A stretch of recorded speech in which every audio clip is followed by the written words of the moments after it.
Welcome in this Monday morning edition. Blue Sky Live here with you today. Neil's in the Clark Ford studio. I'm sitting in my home office, brought to you by Realtree, Realtree.com. Appreciate those guys as always.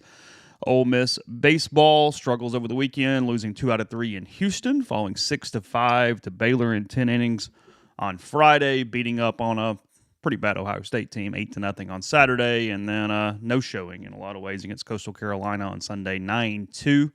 To the Chanticleers in that one. Back home, 5 games this week at home for the Rebels, 2 midweeks, and then Evansville to wrap up the non-conference weekends. Ole Miss basketball picks up a win, breaking a couple 10-game losing streaks in the process, beating Auburn 85-79 on Saturday night at Neville Arena there in Auburn. We'll talk about that a little bit here today. Women's basketball loses 6 of 8 to end the regular season. They've got the SEC tournament this weekend in the Carolinas, and then really good combines for a couple Rebels as well. So all that and more coming up here today on a show brought to you every day by Blue Sky locations throughout the state of Mississippi, up and down I-55, throughout North Mississippi as well, taking care of you. Got Sweet Daddy stops along the way, everything from brisket and pulled pork, side items, desserts, and much more. And again, of course, as we said, coming to you from the Clark Ford studio. We are. Clark Ford is in Amory, Mississippi, 662-257-1900. That number. Call it. Ask for our friend Corey Clark. Tell Corey what Ford product you're looking for. He'll send you a quote within 15 minutes in business hours. Right to the bottom line. There's no hassle. There's no haggle. You get your quote, and the rest is up to you. You can shop that quote around. You can do what I've done, what I recommend that you do, and that is hop into a Clark Ford today. You'll love the product. You'll love the service. Corey and the people at Clark Ford, they want to be your car guy. They want to be your truck guy. They'll prove to you what that means when you make the call. 662-257-1900. Guest will join us this week on the Campbell Clinic hotline, from fractures and sports injuries to complex spine and limb conditions. The pediatric orthopedic physicians at Campbell Clinic in Oxford are the only specialized pediatric orthopedic team in North Mississippi, providing expert care for growing bodies. Visit CampbellClinicOxford.com to schedule an appointment or call 901-759-3111. Congratulations to Blake in our stream. He says he just finished his first marathon in Little Rock yesterday. Great day. And then goes on to say, had to deal with my wife throwing up and leaving her phone in a porta potty. Quite the adventure. Full story there, I'm sure. As I don't think, right after the marathon is not a great time for problem solving. So yeah, I'm glad you guys got that solved with whatever was going on there. Speaking of, did you see what happened in Atlanta with this half marathon thing yesterday, Neil, or over the weekend? I did not.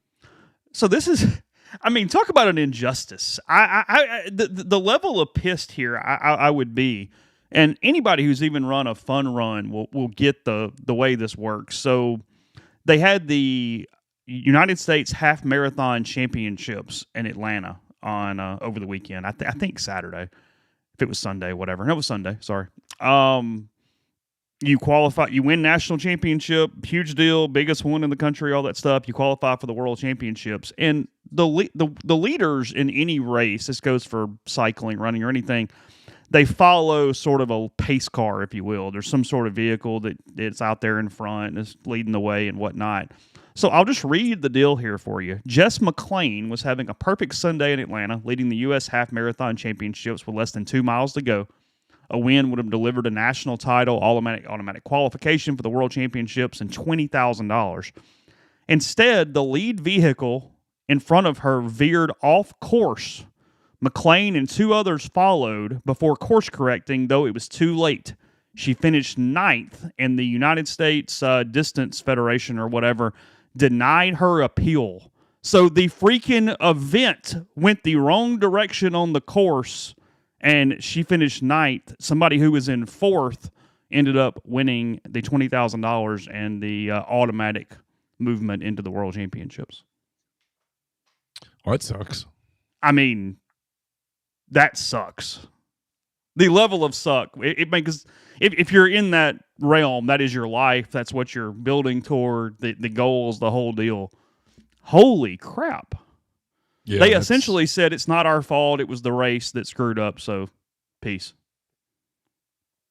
I guess the one bit of solace, they did say that they could there could be extenuating circumstances to potentially give her qualification into the World Championships. That it doesn't necessarily mean that all the places in order are your World Championship qualifiers from the United States. However, no national title, no $20,000 to her name.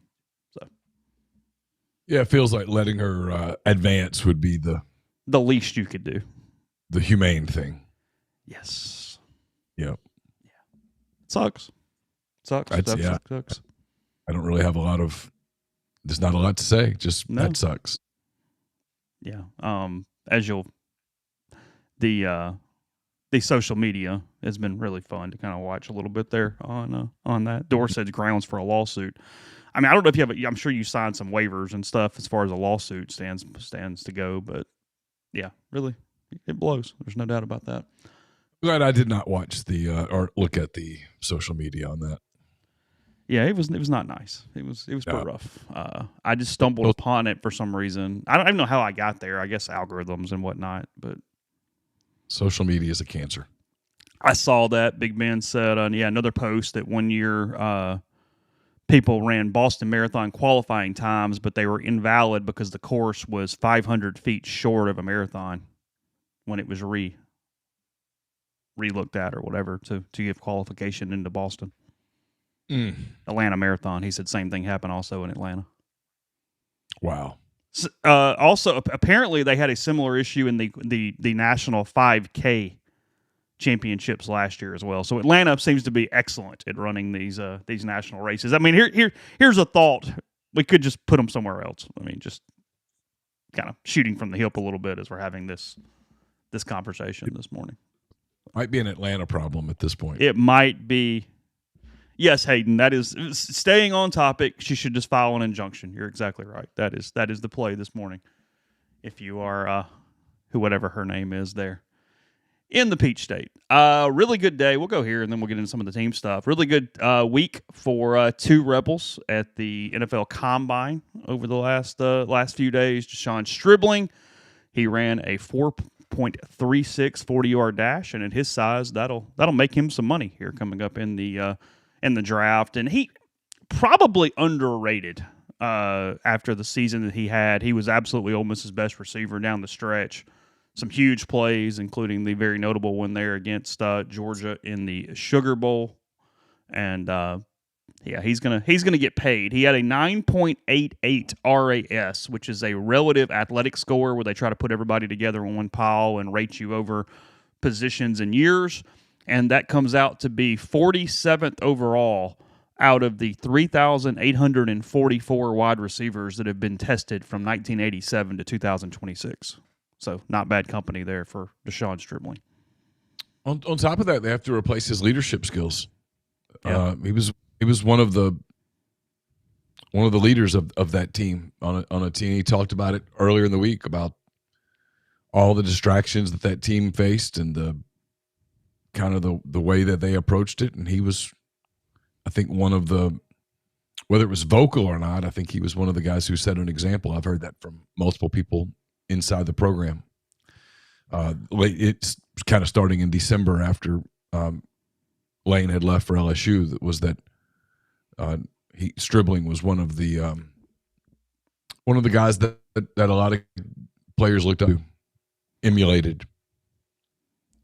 And in some ways throughout the entire year and even the preseason, we have that August local media day thing. And I remember I was writing a story on some of the transfers and was trying to get one or two quotes from each of them about whatever we were doing there on that day. And you could be wrong, but we've got pretty good eyes for figuring out who is a leader, has come into a situation, is trying to adapt and gel with chemistry and whatnot. And because I remember talked to one transfer specifically, ended up not playing very much, where you kind of came away from the interview and went, yeah, he's full of crap. Like, whatever. I don't really buy any of that. But two that you completely bought were Deshaun Stribling and Trey Wallace, Harrison Wallace, whatever we're calling him as he's moved on. They both came in with very clear individual and team goals and executed those. I agree with you. I think, we talk about the skill sets or the athletic production or what that looks like, and they picked up the two guys from Syracuse, Cook and Gill, and we'll see where that pans out and all these different players. But they really, really hit on character and drive and team ability with Harrison, Wallace, and Deshaun Stribling, and you can't bottle that up. You can't create it. You either have it or you don't. So we'll see where that pans out at that position as time goes on. I will say everybody raves about LaDainian Washington, the new coach there. So, I mean, as far as trying to pick out quality people at his position. Yeah, it's one of those things where if you say, man, program X, and in this case, Ole Miss, lost a lot at that position, people immediately go, oh, it should be a negative. You're saying they can't. No, but two things can absolutely be true at once. You can be pleased with what you have coming into the building, both in terms of coaching and personnel, and acknowledge that a lot left the building. You know, I mean, two things can be true. And often two things are true. You know, so that's that. Those guys, those two guys, Daquan Wright, Charlie Weiss Jr. I mean, a lot. Diego Pounds, a lot walked out of that building that's going to be difficult to replace. It doesn't mean you won't replace it. It just means that it will. It is absolutely a task that must be undertaken, and I have no doubt that they'll do quite well at it, as you said. I mean, I know. I'll say who it is. There's no reason to be secretive about it. It's not world politics or something. Yeah. I mean, Gabe DeArmond knows LaDainian Washington incredibly well and just absolutely raves about him. Not only as a coach, but as a person, as a human, raves about him in ways that Gabe, who is very similar to me in terms of being pretty skeptical and cynical in general, doesn't typically rave.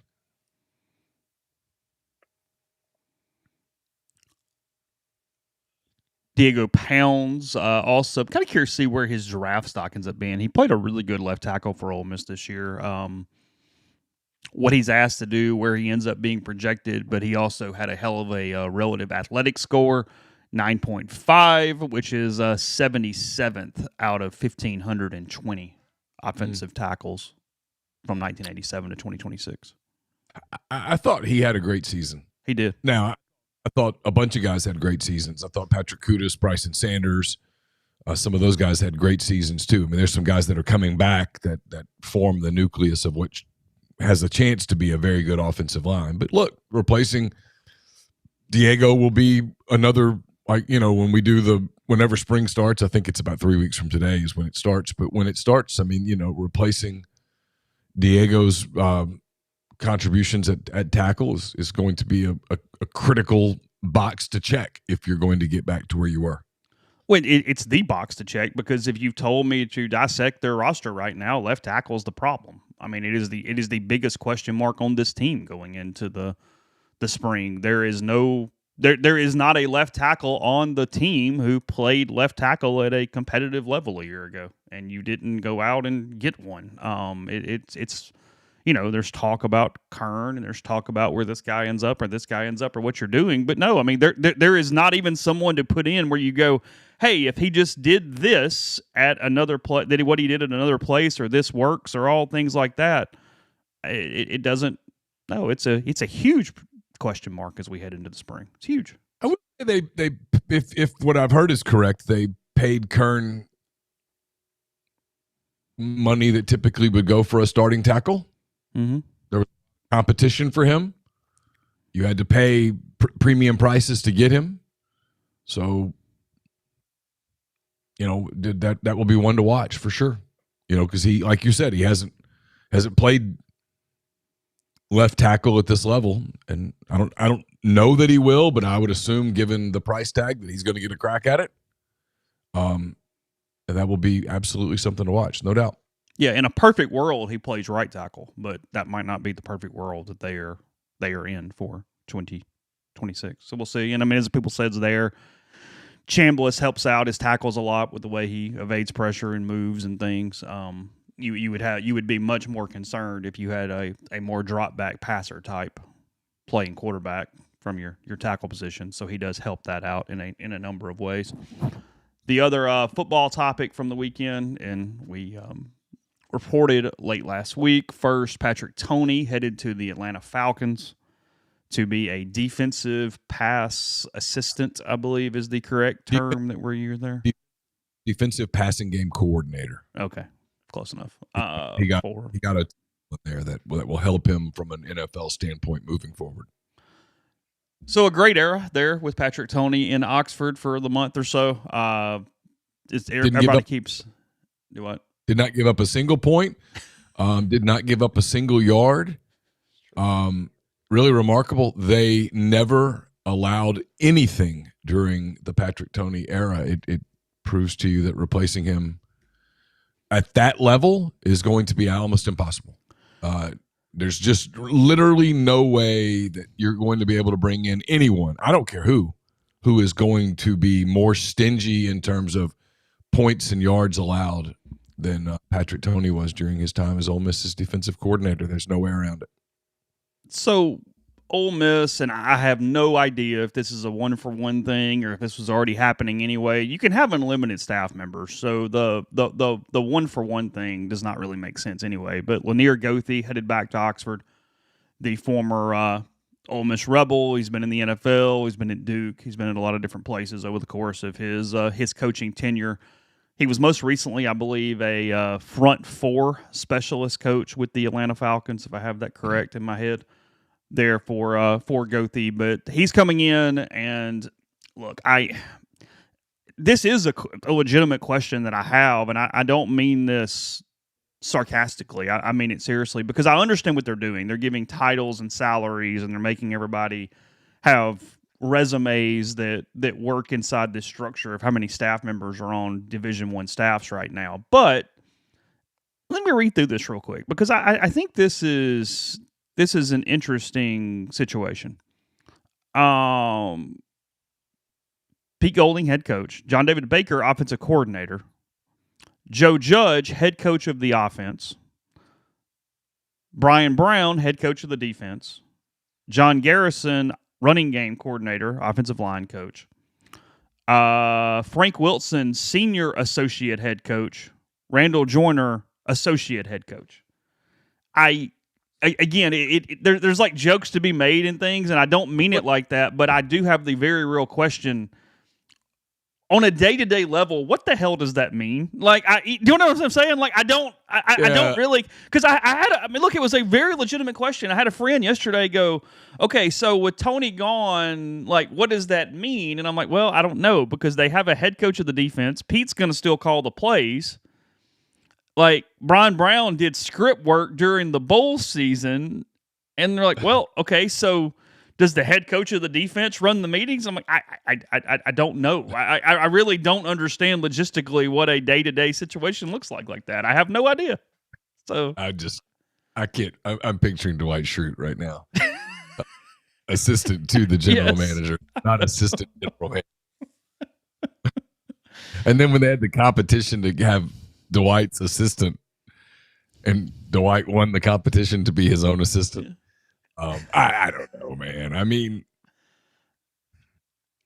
if you want to have a serious conversation about it, it's you're trying to position people to capitalize on what they envision to be future success, and yeah, of course, if you have a coordinator title that I guess semantically makes it easier for you to become a candidate to be, a head coach at a different program one day, which should be the goal of people inside a program. On the other hand, and maybe this is the cynic in me, so I'm predisposing that, if you will. I think it's harder than ever now to keep guys from jumping to the NFL when they have that opportunity. Mm-hmm. I think if you asked 100 coaches today in college football, hey, you can stay where you are or you can have an NFL post, I believe at least 90 of those 100 would jump to the NFL because of the life-work balance, the escape from crazy, etc. I mean, I really do. I believe that. Maybe I'm wrong. It's my opinion. You're free to disagree, but I'd bet money on that, by the way. So maybe you're having to incentivize with titles, and maybe you need the title to support the pay structure. I don't know. At the end of the day, when it comes down to preparing a game plan and then calling plays on game day, I suspect none of these titles will really matter. I think they'll have a structure in place that will probably work pretty seamlessly. But this is the kind of stuff that maybe this is what it takes to get someone to stay. Maybe this is what it takes to get someone to come. Those kinds of things. I would assume that most of the people that you just named have at least some head coach aspirations. And if Ole Miss is as successful as they hope to be under Pete Golding, then being high up on his staff in the wake of that success is going to increase your chances to become a head coach. Yep, absolutely. Transition out of that, coming out of and real wicked says there's life-work balance in the NFL. Yes, big time. Seasons to it. It's not constant. Season. They have literally months out of the year where they go into the office at a reasonable hour, leave at a reasonable hour, have time with their families. Their weeks have real structure to them. They're not having to worry about their players being tampered. They're not having to tamper with other players. They're not having to recruit, obviously. Yes, the season's a little longer, and inside the game week is very demanding. But outside of the season, which is a good 7 months out of the year, they have a real life work balance that if you talk to coaches who've coached who left college and went to the NFL, a lot of them will tell you they never want to go back. Back in a couple minutes, we'll do that. Tell you about NeSpark, the fastest, most reliable fiber internet option available. Whether you're streaming the Rebels or connecting with family and friends, they offer both residential and business packages with speed to 2 gigabits. That's up from 1 previously. To learn more, register for service, nespark.com. NeSpark, get connected, stay local. We are also, excuse me, I'm sorry. Losing my voice a little bit here. Ole Miss had a great portal season. You can too. Do you have an old IRA or 401k plan with a former employer? Is that money stuck with a bad team, not living up to its full potential? Put that account in the transfer portal. Let a fellow Rebel professionally manage it for you. Andrew Seago Wealth Management will build a playoff caliber portfolio just for you. Book a quick discovery call today at rebelsretire.com or 901-482-2676. Maybe you need tax savings strategies or retirement income planning.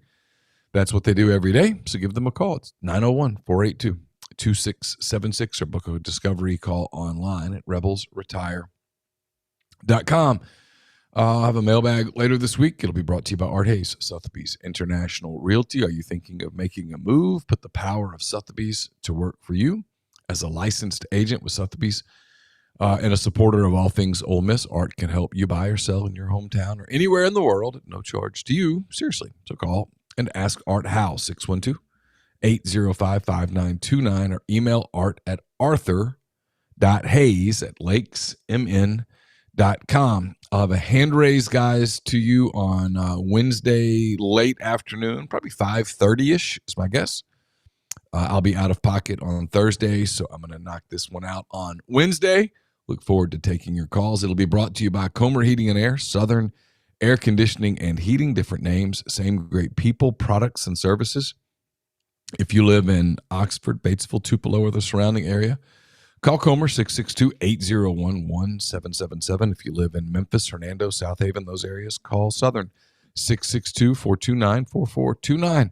And we're presented by ENT Physicians of North Mississippi as the largest private ENT practice in the state. Their goal is simple: delivering fast, expert, comprehensive care for patients of all ages with ENT, allergy, sinus, dizziness, balance, and voice-related needs. With same-day or next-day appointments with ENT urgent care for that annoying cough or sore throat, in-office CT scans, and same-day allergy testing and access to their comprehensive audiology team, offering a full range of services from hearing aids and custom hearing protection to potential surgical options. ENT physicians of North Mississippi are committed to removing barriers to care. They now have new locations in New Albany and Starkville, in addition to Tupelo, Corinth, and more. Get more details at entnorthmississippi.com or call 662-844-6513.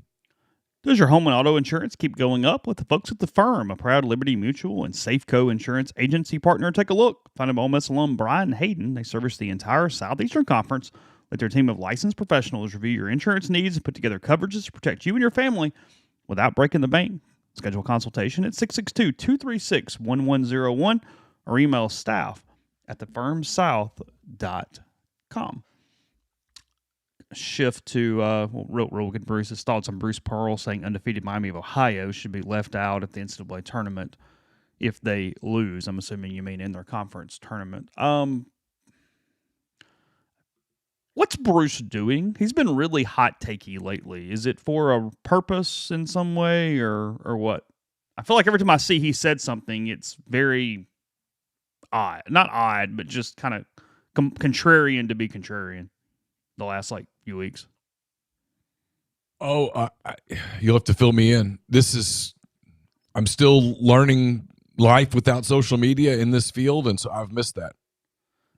Yeah, I don't have it. I don't know specifically. I just feel like 5 or 6 times over the last, 3 to 4 weeks when I see somebody pointing out a Bruce Pearl comment, it has been what seems to be fairly contrarian. He was real worked up about Bediako, kind of pointing fingers at Alabama for playing him. And then I don't know about the rest. I don't. I guess my point is, what do you think his next move is? The rumor for the longest time was he was running for political office. Now that he hasn't done that, I would think he would have his choice of TV gigs if he wants them. I just don't know. Is his Q rating going to fall if Steven fails? What's his legacy change if Steven sucks? I haven't thought about that. Because I see Hayden, who's an Auburn fan in our thread, and he goes, I'm so irked by Bruce's exit here. Yeah, he left in a way that almost assured that his son would get the gig. Yes, he created nepotism. If his son ends up being a failure there, then that will probably taint some of his legacy, but not most of it. He's still a coach that took over a program that was in the depths of despair, made it a national power that went to 2 Final Fours? Think so. When I covered Auburn for 6 seasons, I covered 2 Sweet 16s, but I also covered at least 2 really bad seasons. And I at no point, that's a program that produced Charles Barkley and Chuck Person and Wesley Person, and Sonny Smith was there for a long time where they had some proud history, but there was never a moment when I covered Auburn that I would have said Auburn was a basketball school. I think Bruce Pearl shifted that dramatically. He made Auburn, I would argue, for the first time really in its history, a basketball power. They had really good years, obviously, when you had Barkley and Person, and then I covered a year when they were a 1 seed in the NCAA tournament, but those were considered outliers. Bruce Pearl made Auburn a program that people expected to compete nationally on an annual basis for the better part of a decade. Would be a really easy segue there into Ole Miss beating them on Saturday, but I'm going to go to baseball first simply because the regular season has more news value at the moment. But we'll get to basketball. There's plenty of time today as we move forward. Baseball, as I mentioned at the beginning, they lose 2 out of 3 in Houston over the weekend, falling to Baylor in just kind of a weird game on Friday, 6-5, 10 innings. In that one, they beat up on Ohio State, who is better under Justin Hare, the former coach at Campbell. He's done a good job, but they're picked last in the Big Ten. Let's not make more of this. I saw a couple people go, hey, you got a Power 4 win. It's it doesn't work like that in baseball. Ohio State sucks. And then to the same degree, Coastal Carolina, who would be your Gonzaga of college baseball if you had one, knocking off the Rebels 9-2. in the finale, Coastal Carolina came in. They're not as athletic as last year. Their lineup is not as good. They're down. And they were down 2 starters. They threw a reliever against Ole Miss who went 6 innings and pitched incredibly well, and then finished it up with another reliever there to bury the Rebels in a game that Ole Miss no-showed. Just there's no other way really around it. They played poorly in most phases. And a couple different thoughts here. One, was Friday a big deal in a vacuum? No. Hunter Elliott was actually tremendous after the first inning on Friday. I was looking at analytics over the weekend because I put up a story this morning about Will Libert's outing and kind of where he needs to take a step to be very elite, especially for a Saturday, Sunday starter in the SEC. And Elliott was tremendous, maybe one of his best outings of his career after the first inning, those last 4 innings against Baylor. So you're gonna live off starting pitching, especially those first 2 days with Elliott and Cade Townsend, who I'll get to in a second. You blew the game on Friday. There's no doubt about it. Just made a lot of mistakes, couldn't get guys in, did a lot of dumb things. And it's not that that's a big deal in one game. One game does not matter in college baseball whatsoever. It's that when you blow those opportunities and then you have Sunday too, suddenly you're compounding it, and you don't give yourself room for some of those things when you just keep making the same mistakes over and over and over again. And this team, look, you're going to have to just settle into this team is going to go or not go based off its starting pitching, period. It's going to carry them or it's not going to carry them, and that is the definition and the textbook of this team. Even 3 weeks in, I feel very certain about that. I feel fairly vindicated a little bit because I wasn't 100% sure I was right, and I know we're only 3 weeks in, but I felt pretty good going into the season that the pitching was better. It was going to be really good from a starting pitching standpoint, and then I think more than any other media member, I had a ton of offensive questions. I did not love this team offensively. I thought that the boom or bust did not fit the college level the way that it is currently constructed, and I thought to avoid that, you were really going to get quality at-bats out of Decker and Federico or Pano or Randall or whatever group of those ended up playing every day, or Mosley and Golden and the freshmen, whatever they look like. We hadn't seen them, so I had no way to factor them into it. And that's been pretty much an exact script so far here for this team. And look, Elliott was the preseason pitcher of the year by D1 for the SEC. He is going to keep you in a ton of games. Now, look, he's got to get that pitch count down. He's got to go more than 5 innings or he's going to rake your bullpen. Cade Townsend is turning into potentially a very elite Saturday starter in this league. Enjoy him. He is going pro at the end of the year. He is a draft-eligible sophomore. He's actually got 6 pitches. I mean, he's legit. He's a starter at the next level if he continues to develop the way he is right now. That was pretty phenomenal stuff. He looks on Saturday. Yeah, he does. He looks incredible. And then Libert, I'm gonna say yesterday was an anomaly. He completely ran out of gas after the 4th inning, just collapsed. But the fastball and the slider are both very good, especially for a day 3 guy. He's had the changeup at times this year, and you're talking about a left-hander running the ball up 95, 96 miles an hour with almost 20 inches of break, a vertical break and ride. That's not normal. That's going to get a lot of people out. So from a scout analytics standpoint, they have 3 really special starters that they're going to have to ride throughout this season, and they've got enough on the back end. I like Hudson Calhoun. I like Taylor Rabe. I like Waters and Koenig okay enough there when they have to spell, and there's some other guys as well. This offense, though, is a problem, and it's a problem already through 3 weeks because this is an offense that's currently getting 2 things you didn't expect. They're getting power from Dom Decker. All of a sudden, he had 0 home runs, and now he has 4 or something in basically a week. He hit 3 over the weekend, including 2 on Saturday.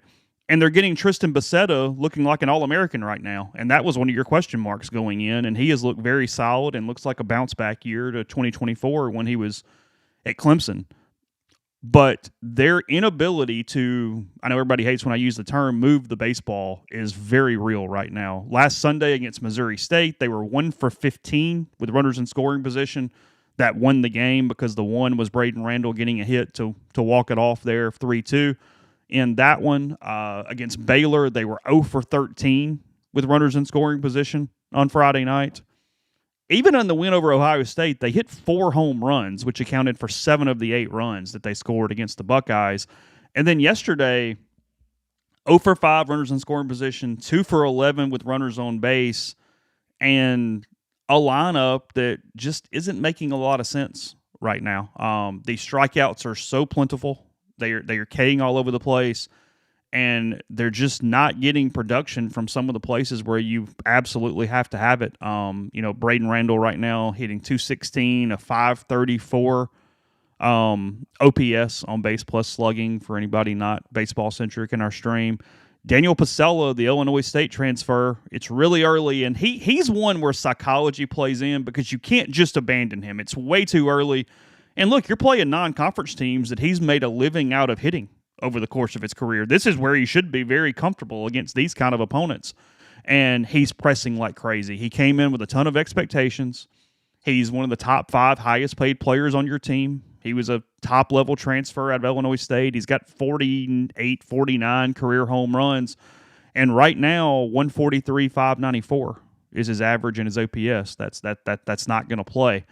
Austin Foley right now is hitting 176. And while it's really early, you wonder, are you going to get a regression on those home runs? Because if he's not running 15 to 20 balls out of the yard, what do you have there with him? And we don't know that answer, but it's a real question. Hayden Federico, 222, 679. Now, look, he's walking a ton. I'll give him credit there. He's walked 9 times, only struck out 4. He's putting the ball in play. Give him props for getting on base. That does matter as well. But the offense has to make sense, and I do think Mike is in a spot here, especially with 5 games this week, leading into league play in 2 weeks, and a hell of a league start. It's in Austin against Texas. That the SEC's lone unbeaten, by the way. I think it's time to play some kids this week. Get some more at-bats on for Mosley. He has 2 home runs and 4 at-bats. They really liked him coming into the year. What do you have there? They've tried to give Tate Sermon some opportunities. It's been okay at times. They love Cannon Golden, and then he's kind of had a hard time getting him into the lineup in different spots. Mike is struggling with, and any coach would struggle with it. This is not a negative comment toward Mike. Keeping your veterans and the players you expected comfortable and not abandoning them and giving them opportunities, but also seeing if there is another option that makes sense. And I think you've got to figure out a way to get that a little in the other direction right now, because that is playing into, and this is affecting the pitching, a defense that is just not very good. And what is frustrating for Ole Miss is it's a ton of throwing errors. Throwing errors happen when you're rushed, and they are mental errors in a lot of ways. They are focus errors in a lot of ways. This isn't balls going between legs. This is making a lot of mistakes throwing the baseball around the diamond.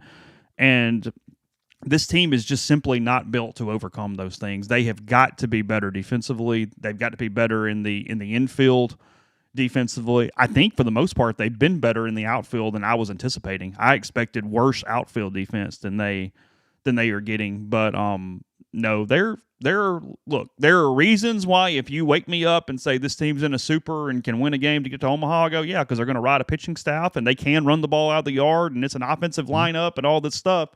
And look, it's kind of where I warned you going into the year. You're going to have weeks where they hit the ball out and you have days where you go, God, that was fun and that was awesome and wow, woo, go Rebels.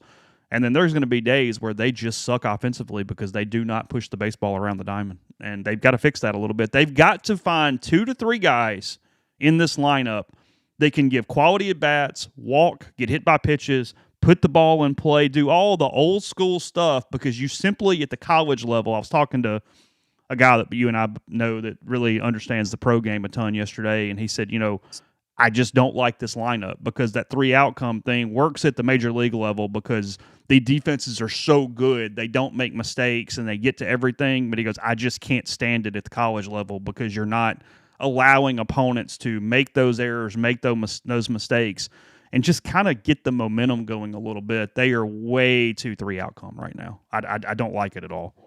Well, and not only because everyone focuses on errors, but one thing, and I wrote this on the message board, I had the house to myself over the weekend, and I made myself turn on college baseball 2 weeks earlier than I normally do. And I wasn't watching every pitch of every game, but I turned on enough to get a little bit of a sampler platter of SEC teams. I saw Auburn a little bit, saw Georgia a little bit, saw South Carolina a little bit, saw Arkansas a little bit, saw a lot of Ole Miss. The one thing that Ole Miss does with all the strikeouts that they don't take advantage of, that I saw other teams take advantage of, is sometimes you just hit a ball that finds a hole. It not really it, and a major league shortstop would get to it. A major league third baseman would get to it. A major league second baseman would get to it. And college shortstop, second baseman, third baseman don't get to it. Not to mention the errors and the mistakes, but you just put balls in play, and that leads to runs, which puts runners on base, which makes pitchers press a little, which makes pitchers more apt to make a mistake, which gets a ball run out of the yard and you get a 3-run homer, and that's that. With Ole Miss specifically, I mean, I thought they outplayed Baylor, but give Baylor credit. Yeah, Ole Miss was the better team and just kind of screwed the game up. I mean, that didn't bother me in a vacuum. No, give Baylor credit. I mean, the kid hit the 3-run home run, hit a mistake. And then, when they did the extra innings thing, Baylor made a play and Ole Miss didn't. That's simple as that. The Ohio State's not good. I don't think you can read a hell of a lot into that. And then, yesterday, like you said, Ole Miss just didn't play very well, and Coastal did. And, as much as people hate when you say this, that's baseball. I also saw this week South Carolina not play well at all. Now against they Clemson. suck. I saw part of Arkansas on Friday lose to a UT Arlington team. Now they bounced back and kind of blew them out the rest of the weekend. Auburn looked weird in some spots and looked pretty good at times yesterday. I mean, the one thing I will say, and I wrote this on the board, is that you this is not a criticism at all. It's really not. But if you're just watching Ole Miss, it's the only team you watch, which is fine. You are going to do what beat writers do, and that is get really locked in on the warts. And Ole Miss has warts. They're there. I don't think they're a good defensive team. I don't think they're going to be a good defensive team. The swing and miss is a problem because you're going to face some SEC pitchers coming up here very soon in Austin with electric stuff where if you don't put the ball in play ever, they're going to have an easy time with you. I think Elliott nibbles a little. I think he needs to trust his stuff. I think Townsend has a chance to be the best pitcher in the league, and I think Libert's good. And then I like a lot of their bullpen arms. I think Ole Miss's pitching is going to give it a chance to have an elite season, a special season. I really do. Now, the flaws give them a deeper floor. And I think fans are just going to have to understand that going into the season, or they're going to drive themselves insane. This team is absolutely going to have some days where it just looks bad. My opinion. I don't think there's any way around it. You are going to have some SEC games where you just don't look good because you're going to have a lot of swing and miss, and you're going to kick the ball around a little bit. A team's going to jump up on you. You're not really going to have a way to come back, and that's going to be that. On the flip side, if that's your Saturday starter all year, you're going to have some weekends where I think you're going to get to Sunday with 2 wins. And so, I mean, is Ole Miss the best team in the league? No, I don't think so. Are they the worst team? They're not. I think they're a team that has real variance when it comes to league play. Like if someone came in and told me, hey, this team went 18-12 and is hosting and all that stuff, I'd say, yeah, I can see it. The pitching's that good. On the flip side, from just the early sample, if you said, hey, this team goes 12-18, they just didn't have enough offense. They hurt themselves defensively. Do I think that outcome is likely? No. Do I think it's on the table? Sure, I do. I mean, I do. As opposed to Texas, where there's no world where Texas goes 12-18. They look really good. So when you have flaws, and Ole Miss does, you have to figure out a way. If we're going to use the wart analogy, you're trying to figure out a way to, cover up the wart. And some days you kind of can and nobody sees it. And other days, everybody notices the wart. Yeah, Kyle makes a good point on Alabama. He says if Alabama keep their coach, the fan base is really happy. He's the best coach we can get. Yeah, he's really, really good. The question is going to be, does he get?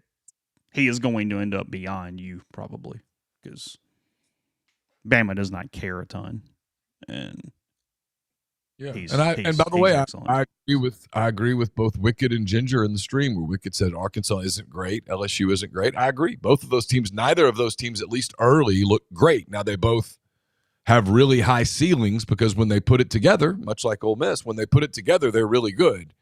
I can't think of the kid who pitches for Arkansas on Saturday, but he was pretty dominant in the part that I watched. Now they were playing UT Arlington, so big deal. And I agree with Ginger, who obviously says Ole Miss wasn't the best team in the league in 2022 either. No doubt. If you get to the postseason, the way the postseason is set up is you can ride some pitching. Yeah, I mean, we're a long way from that. There's still at least 31 SEC games to play. And some of those are going to, as you said, some of those are going to be encouraging for Ole Miss, and some of those are going to be lost dogs. You better prepare for it. If you're going to ride pitch to pitch emotional the roller coaster, and a lot of people will, you're going to have to get your Tums or whatever because there's going to be some indigestion in that. It's inevitable. Triple Mass says we were way better offensively in 22 than now. Light years better. Yeah, but you're deeper on the mound now than you were in 22. You won a title in 22 with 4 arms, essentially, 2 bullpen arms and 2 starters.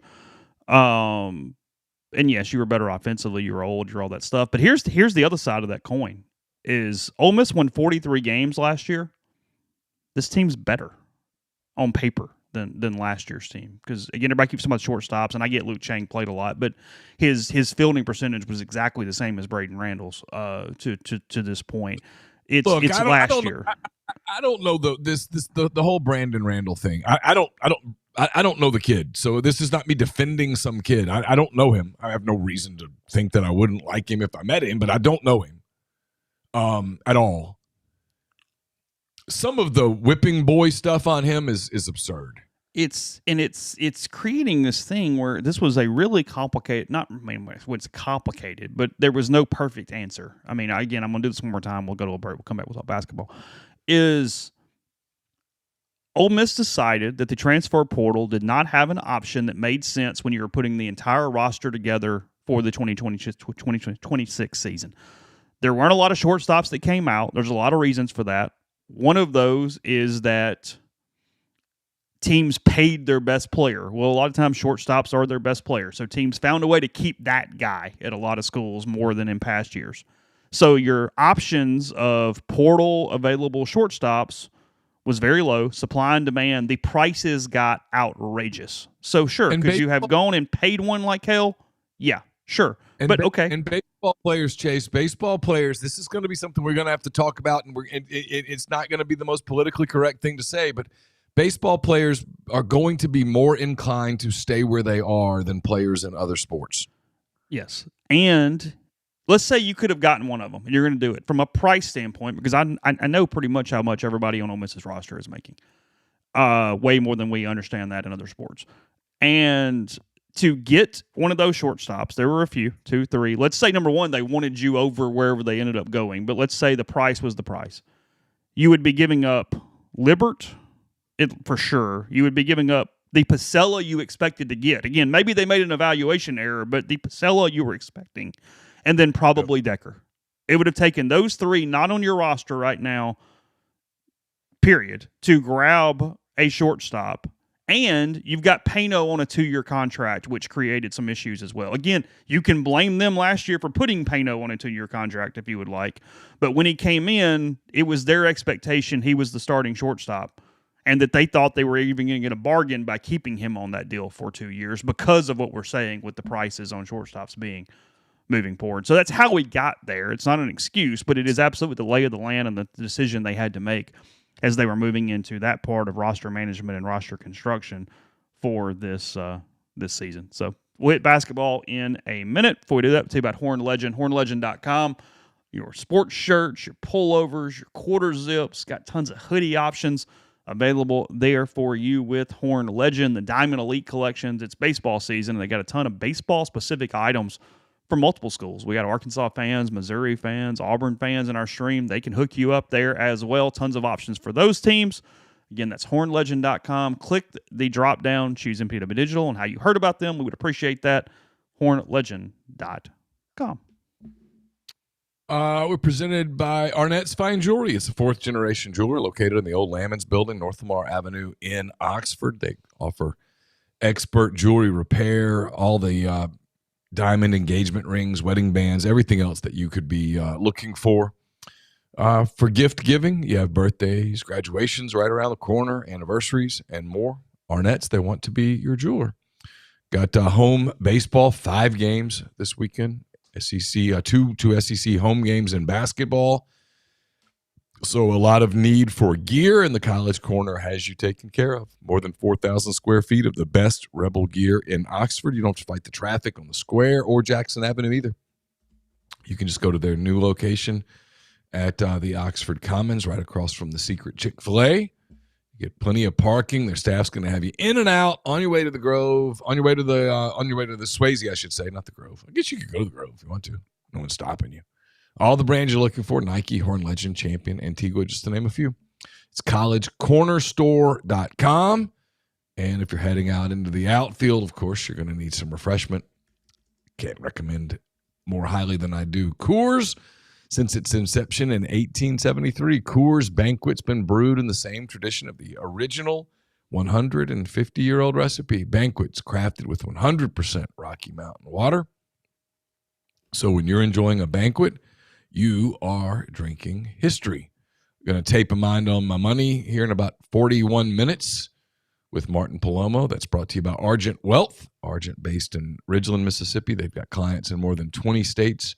They provide detailed, specialized investment management, financial planning, retirement planning for individuals and businesses, and much more. At Argent, investing is treated like a commodity. Decisions are made using objective information and research, not emotions. Get in touch with them at myargentwealth.com. Podcast also brought to you by the Jackson Graber Group with GMFS Mortgage. John Graber in Oxford, local trusted mortgage lender right here in town. Help all home buyers with first home, new construction, refinances, the condo financing. It's a little more complicated. He's an expert. He can help you out. Graduated from Oxford, Ole Miss alum, local in-house processing, underwriting, servicing, and more. You can find him if you need to buy a home, refinance, or just have mortgage questions. GMFSmortgage.com/JGG 662-762-4502. A lot of scuttle about rates coming down a little bit here as we move forward with housing situation. It's pretty crazy. Yeah. That's what I read over the weekend, at least. Real Wicked Brew with a good point. Yes, that Chick-fil-A not secret at all anymore. It has 100% been found around the commons over there. So will forever be a secret in my heart. Yeah, we've got, back when it was a secret Wendy's over there, Oxford was a little different. Fewer people in town. Yeah. At that juncture.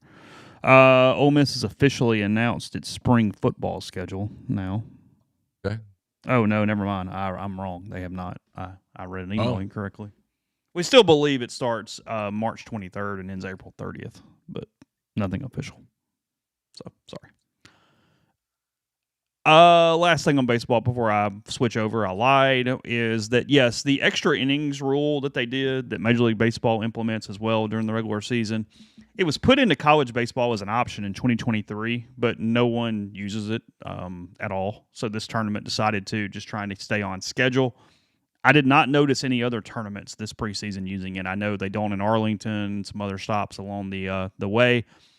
I hate it for multiple reasons, but the one being that if you just allow the run from second to score, you get the loss as the pitcher, and that drives me insane when it's not your fault. I know losses and wins don't really matter for a pitcher, but still, it's not an earned run. It's an unearned run, but it is a run against you, and it's a loss, and that completely makes no sense to me. So that was my one gripe with this rule. I've said this many times. I'm consistent on this. I despise sports that change the game. Outcomes with playing a game in a way that you never play the game. I hate college football's overtime. I know a lot of fans love it. It's stupid. It makes no logical sense. You can love it because it's your deal, but I will win the argument if we go, well, it's logical. No, it's not. It's completely illogical. You never play football that way. At no point ever in a game do you just automatically start a possession on the opponent's 25. And then you never decide a game with 2-point plays. Well, that change is the most idiotic thing we could do. That's beyond stupid. And now in baseball, and in Major League Baseball, they do this too. You don't ever start the second inning. Hey, let's start the second inning, random runner on second, nobody out. Why? Oh, but we'll do it in the 10th inning. But why? Why not just look? I get it. We got to protect pitchers. Call it a tie. I'm totally serious. We just cannot risk an 18-inning game. Okay, call it a tie. New rule: we're going to play 11 innings, and if there's no answer by the 11th, it's a tie game. Sure. There you go. Problem solved. It's a tie game.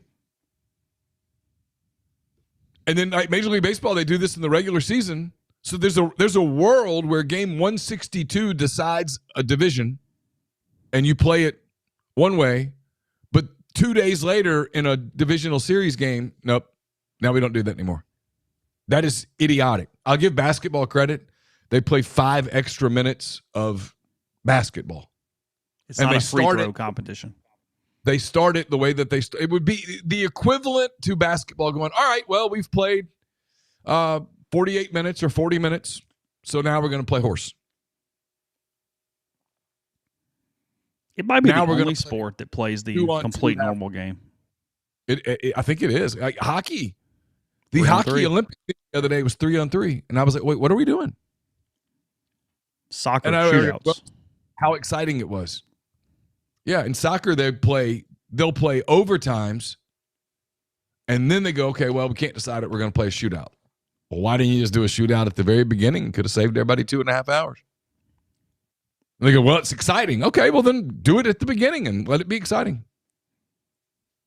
I can't stand it. Drives me crazy. But, credit to Baylor in that moment. They got the hit. Ole Miss didn't.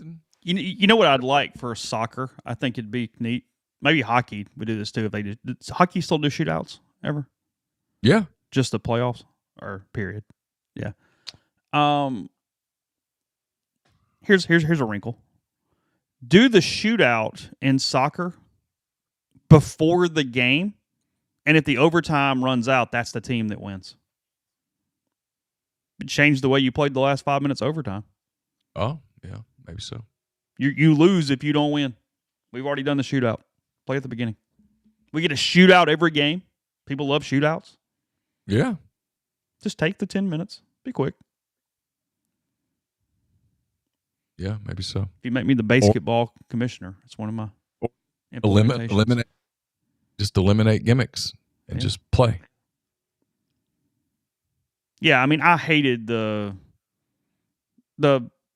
NFL has tinkered with theirs a lot. I couldn't stand the just first to score period that they did for years and years and years. That's a coin flip game. The NFL's fine. It's not what I wish they would do, but it's fine. I wish they'd set a timer for 10 minutes. We're going to play 10 minutes. At the end of 10 minutes, if someone's ahead, they win. If no one's ahead, it's a tie. Okay. And then if you play in a playoff game, after 10 minutes, anyone who scores wins. Okay. No one's asking me, so it doesn't matter. But I will forever tell you that college football's overtime is stupid. Ole Miss 85, Auburn 79 at Neville Arena on Saturday evening. The Rebels break a 10-game losing streak to their season. They break a 10-game losing streak to Auburn. In that one, getting the win and putting just a complete crater in Auburn's NCAA tournament.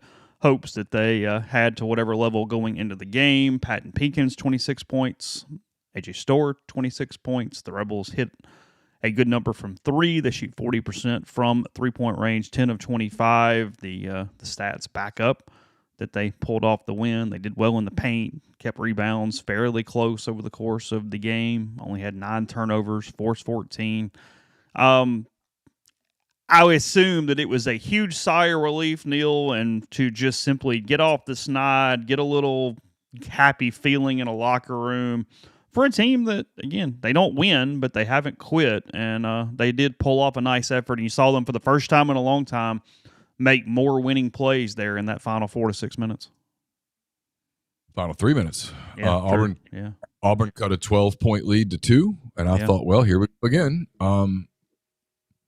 And the difference was a game that this team has played multiple times. I mean, I'm going to leave some out here, but these are the ones that stick out in my mind: Iowa, Utah, St. John's, Oklahoma, Arkansas to some extent, Texas A&M, Vanderbilt, LSU.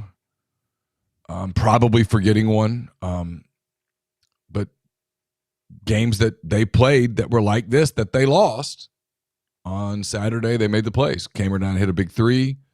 Pinkins drew a foul, made his free throws. I think it was James Scott on the other end of an alley-oop. They got some stops, got rebounds, made winning plays that Auburn didn't make in the final 2.5 minutes or so, and ended up winning the game. That was the difference. They've played that game. The first 37.5 minutes of that game, they've played that game a dozen times at a minimum. It's why I've had the argument with people when they go, they suck. I'm like, they don't suck. They don't finish. They don't play well and down the stretch in games, and they make bonehead mistakes and stupid fouls and miss buckets that they should make, and their shot selection gets weird. But teams that just suck, they get run out of the building more often than not. This team doesn't do that. They don't get run out of the building very much. I mean, I guess Florida blew them out, but Florida blows out everybody here lately, especially. Alabama kind of got them pretty good, but Alabama's really good. Outside of those teams, I guess Tennessee got them late, but even in that game, they were in the game for a long time.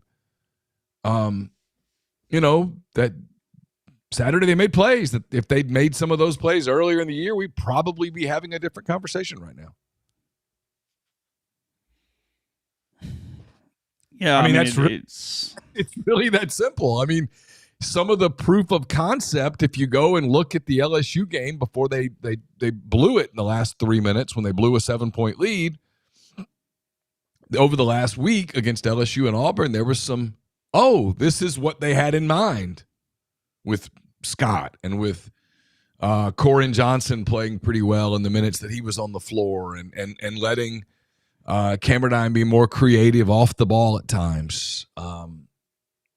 Some of what they envisioned, you're like, so that's what you were thinking about. Now, it doesn't change anything. I mean, their path to the postseason is a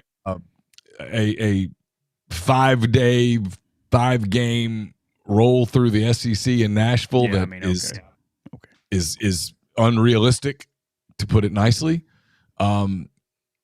But yeah, I mean, the fact that they haven't quit, and to Chris's credit, he said as much. They had kind of had every reason in the world to not play as hard as they played, and they went on the road and played really hard and got to play spoiler, and they put a bomb. And I know that's not the appropriate term given what's going on in the world right now, but they cratered, as you said, Auburn's NCAA tournament hopes. That was a big, big loss for the Tigers. They're still metrically in it because 68 teams have to make it, but I don't think they're making the tournament, and that loss was a killer. And they have what is pretty positively a loss coming on Saturday. So, yeah, when you talk about their record and whatnot, I mean, that's going to be 11 league losses at that point. Yeah. So give Ole Miss a lot of credit. I mean, they played really hard. And when the 12-point lead was cut to 2 at a place that's typically hard to play, it would have been very easy for them to kind of panic and get tight and go ahead and finish blowing it and end up blowing another game like some of the games they've blown here recently. At Texas A&M comes to mind. But they didn't. They made the plays, got it done. They have a chance this week at home against Vanderbilt. It'll be a tough game, but it's winnable. They almost beat them in Nashville. And at home against South Carolina, which is a game they'll be favored to win.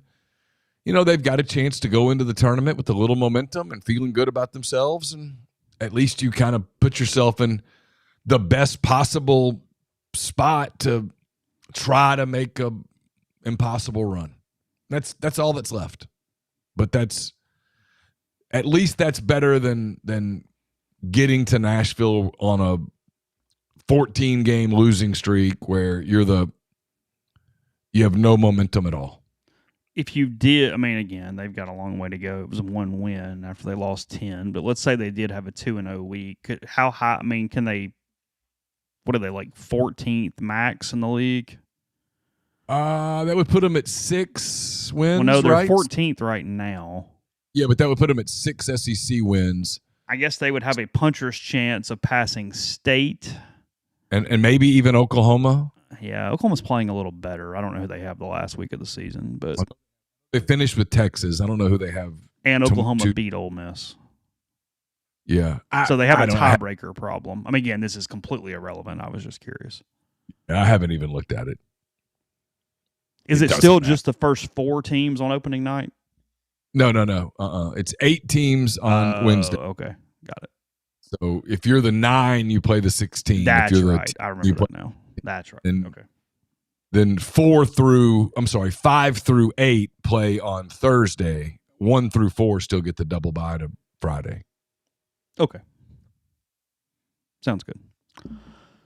So, but look, is there a world where they win a game in Nashville and, line up and play somebody on Thursday with, hey, let's just let it all hang out? Sure, that'd be fun. Who knows? And, and then if you happen to win that one, you go, hey, you and Chris Beard has said this, and it's the only way you can approach it. You have to go one game at a time, and you have to go, hey, as long as they let us play, we've got a chance to earn a spot in the tournament. Is it unlikely? You're damn right. I've got a better chance of growing a head of hair. Is it possible? It's all you got. Yeah. In a sport where crazy does happen, there's some 0.1% or whatever where you pull it off. And so as long as you have a chance to play, you go play. And so I think for them, the week matters. The week matters because you want to go into Nashville with some momentum and let it be fun and see if you can win a game on Wednesday. And then you play a team on Thursday that's got some flaws, and maybe you pull it off, and then you walk into Friday and you stare at a Florida or a Alabama or a Tennessee or whatever, and you go, well, here goes nothing. Here goes nothing. Right. And there's nothing that reverses what's happened earlier in the year. That stuff is going to be discussed when the time comes, and the time will probably come sometime next week in Nashville, but you give yourself a chance to play as long as you can. As I go into our final break, we'll come back and look at some SEC basketball. I know we're all shocked that Chad Baker-Mazzaro's USC career looks like it's ending oddly as he is now off the Trojans team after being their leading scorer. That he and Eric, last couple of days. That he and Eric Musselman didn't see eye to eye is one of the most shocking. I am completely blown away that was not a match made in heaven between the two of them as they move forward. Having met both of those people, I am absolutely stunned that it did not work out. That he was unable to live up to Musselman's expectations. Yes, blows me away. No one saw that coming.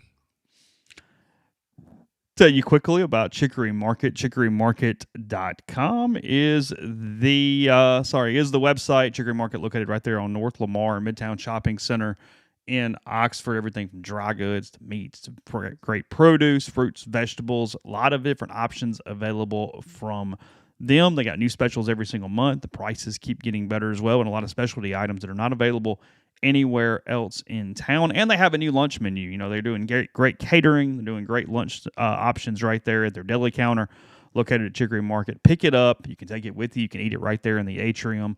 Some muffalettas, some different specialty sandwiches they have available there at Chicory Market. Again, chicorymarket.com. Chad Baker-Mazara now has some time to kill. Probably got some money in his pocket to kill from his time at Auburn and USC. He got time to travel. Spring break coming up. If he wants a trip that might create a lifetime of unique memories, he should get in touch with John Edwards, Regency Travel Incorporated in Memphis. He should give him some parameters, give him a budget, and then let John give Chad some options. And Chad, you don't have to live anywhere near Memphis to take advantage of the services. Not that there's a problem with that, but you don't have to. You can be anywhere. 901-494-3387 or send him an email at jedwards@regencytravel.net. You can get the beautiful, healthy smile you deserve at Corinth Dental. Dr. Bubba McQueen, Dr. Jenny Beth Hendrick are devoted to restoring and enhancing the natural beauty of your smile using conservative, state-of-the-art procedures that will result in a beautiful, long-lasting smile, from routine checkups to advanced treatment, including implants and Invisalign. Corinth Dental is here to help you achieve your smile goals. Schedule your appointment today. Take the first step toward a better version of yourself. It's corinthdental.com. Podcast is brought to you by G&M Pharmacy, 662-236-2222. They deliver locally in the Oxford area and offer medicine. 3 prescriptions the same time each month. Take care of you. One trip to the pharmacy, one delivery. Everything you need when you need it with G&M. So again, that's 662-236-2222. College basketball as a whole has been really fun the last few weeks. Some interesting games throughout the SEC on Saturday. Florida just completely wrecked Arkansas in Gainesville over the weekend, 111-77. You had texts on both coaches yelling at each other, John Calipari and Todd Golden. I don't even know who had the tweet over the weekend, but I did really enjoy it where somebody goes, at least in the SEC, the coaches are just very clear about who they don't like. Like, we don't have to wonder. Like, the SEC basketball coaches, you're very aware immediately from who is not getting along and on the same page in this league. I think when they sit down in the meetings, I don't think anybody's clamoring to sit next to Todd Golden. He has created more than his share of enemies in the league. But hey, I'm gonna tell you this now. He's good though. That game boy. On TV too, watching Saturday night. I had Ole Miss Auburn on, but I was keeping an eye on that one because it got a lot of hype as a potential, high level game. If Florida plays like that, they're winning a title. That is the way they played in the front court against Arkansas, and front court's Arkansas's weakness, but the way they played in the front court, they are relentless. They come at you in waves with multiple bigs. Is it Hal or Halk? I'm not sure how you say his name. Is emerging as a lottery pick. Boogie Flynn was really good. The kid from Princeton who transferred in, who started slow, is really playing Golden's type of basketball right now.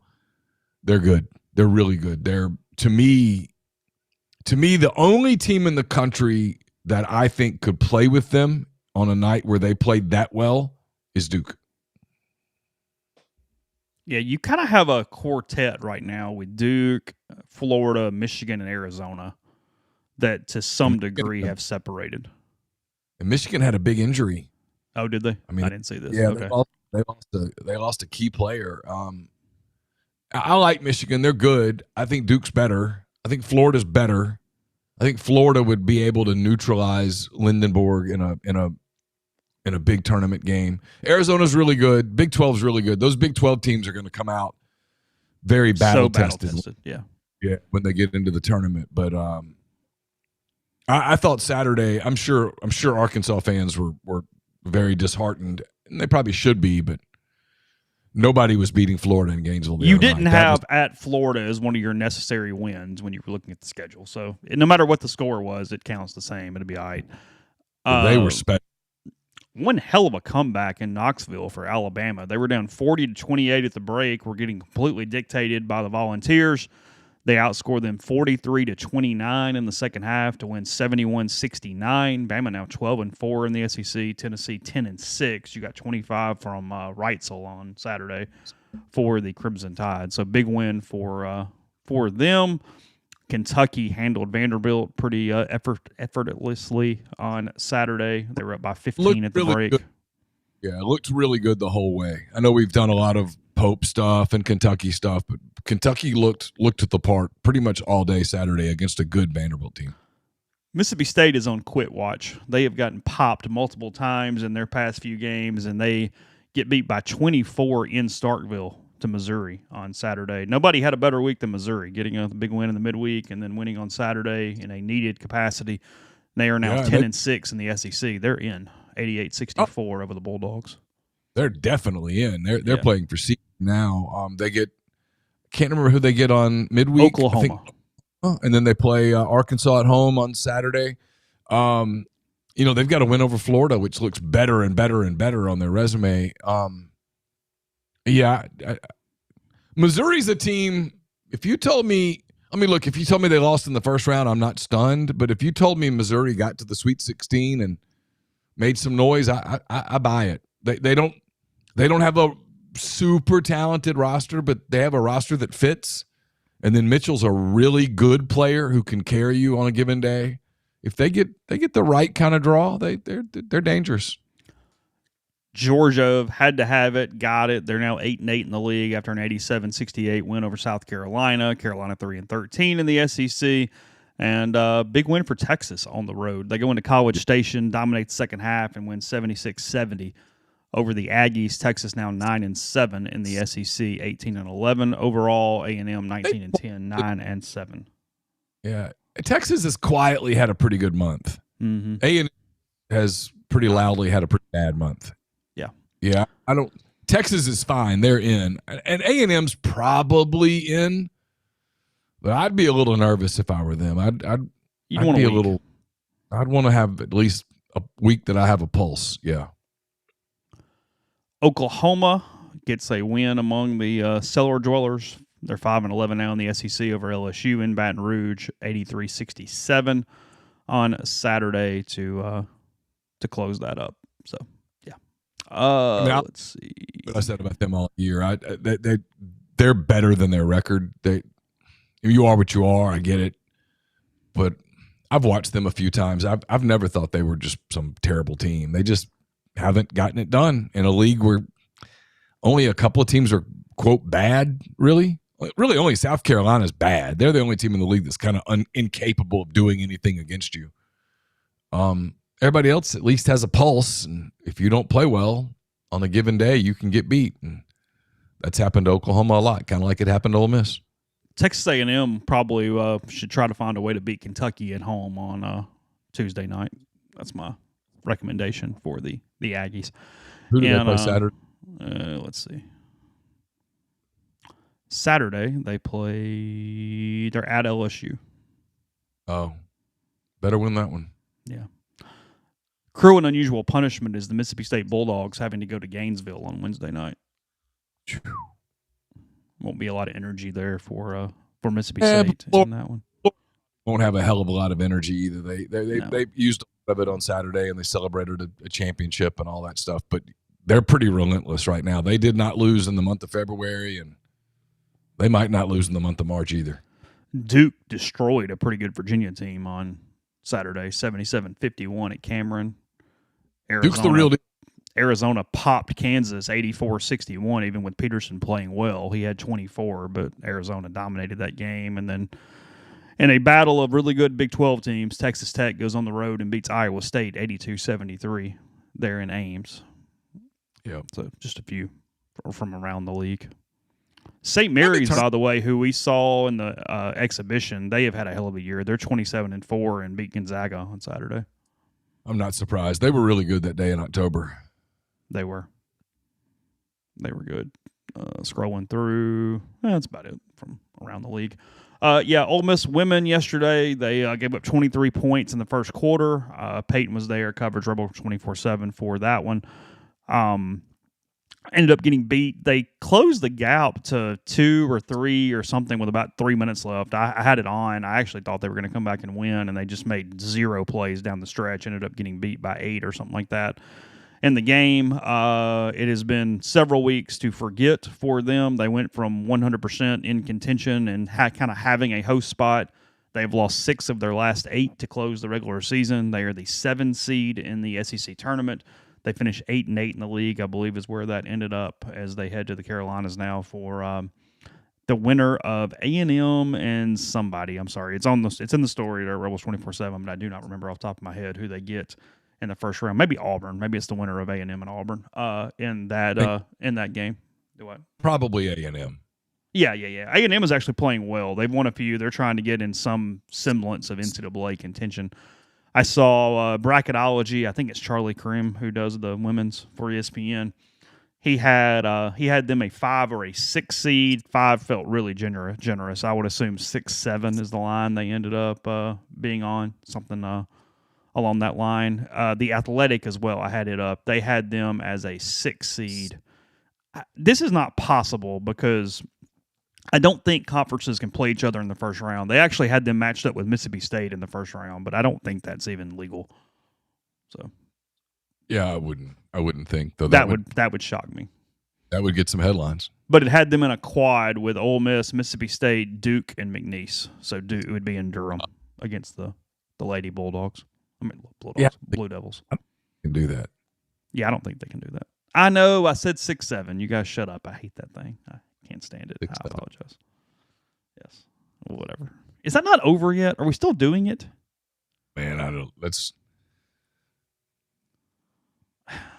I'll lead a very simple existence. I don't really know. I'm just wondering. I've never been less connected to society than I am right now. Okay. Anyway, so that was it from women's basketball. They're still lacking their best defender in a front court presence. It's been a really struggle for them here these last few weeks. But anyway, that's that. As we move into conference tournament time for the women, we'll hit some more baseball, some more basketball, probably some more football tomorrow as well. Get to a little bit of everything. 5-game week for Ole Miss. They play Memphis on Tuesday. Vanderbilt basketball in Oxford on Tuesday as well. Baseball against UNA on Wednesday. And then the Evansville Aces in town over the weekend to close non-conference play prior to next week when Ole Miss is in Austin, Texas for the first time for SEC action. Do what? Could be a little from Evansville to Texas. That's going to be a little step up in class coming there. Like going from the Nationals to the Dodgers there. Again, hate every part of you. Austin's Tourism Council. That's South by Southwest. The first few days of that coming up when Ole Miss is in town for the Longhorns that week. So yeah, again, you are, as we said last time, baseball and football. Get your pocketbook ready because the F1 race is going on in the fall, and then South by Southwest there as well. Ginger says my kids say we're leaving 6-7 in 2025. That's good. Glad we're all moving on. I'm very happy about that. Yeah, USM in the midweek. That's one tough week for the Rebels because the Golden Eagles kind of have it rolling right now, and that's in the midweek prior to Texas. So, all right. They had a big weekend in Russia. The Eagles did. They pop them pretty good. Yeah, they popped Tech pretty good, and apparently Tech was pretty excited about it. Had big crowds, especially Friday and Saturday for that series in Ruston, and they got sent home sad, as you would say. USM dominated. Yep. Yeah, they're good. USM's really good. They've done a great job there under Oz, replacing Scott Berry. All right, back tomorrow. Appreciate everybody in the stream and otherwise, and we will talk to you again